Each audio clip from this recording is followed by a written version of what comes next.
What were you doing? That was weird. I'm Nick Shell. I'm the internet receding hairline guy. So let's talk about some secrets. And I'm just going to tell you just enough to keep myself out of trouble. But there was a time in recent history in which I went to Hollywood. And I was on a stage. And I was filmed. And I had to go to a makeup room. And when I did this, they put makeup on me. They brushed my face. And they put lipstick on me.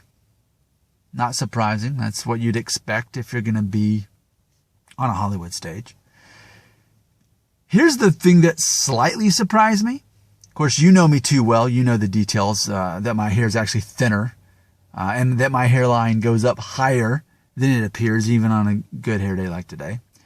So when I was in this dressing room, when they were prepping me for the stage, for the camera, they used some hairspray. But this was special hairspray, ones that not the kind you necessarily see at Publix or Kroger, and it matched my hair color. So as they sprayed my hairspray, as they sprayed my hair with hairspray to keep it in place, it was colored to match the color of my hair. And I don't take things personally. I'm not like, are you trying to say something? Are you trying to say I'm losing my hair? I didn't say that. But politely, the person doing this said, yeah, we just like to kind of fill in some spots there. We like it to all kind of be the same. We don't want anyone's head shining through. And that was simply all they had to say. And I didn't even ask. They told me that. As they said, this was colored hairspray. So here's what that means. When you are watching people on camera, on stage, Hollywood type of filmings, assume that, especially for men, you're seeing, the whole infomercials we made fun of in the 90s where, you got a bald spot? That's okay. Just match to the color of your hair, right? Well, now that I've been through that, I'm thinking that's probably quite common for men. And I watched a video this weekend talking about the top 10 most popular men that have had hair stuff done. And I already heard about Bradley Cooper and Matthew McConaughey, but then Captain Kirk, he's one of them.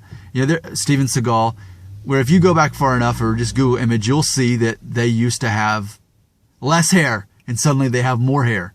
And that's not a coincidence. So you can imagine, even if you don't go through those extremes of doing that, let's assume that anyone and everyone might fall victim as far as it being a male, and they color in your hair. And we just don't really know it or think about it. Even if you're not losing your hair, they're just kind of filling in those spots a little bit.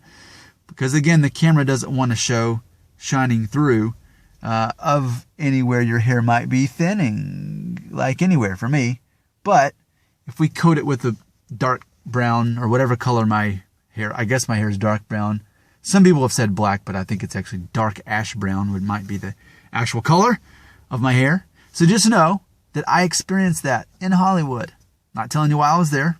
You'll have to find that out in the year 2018. But I assume that when I go back, it will be the same way, just like with my beard. If that was important to them, they could color that if they wanted to.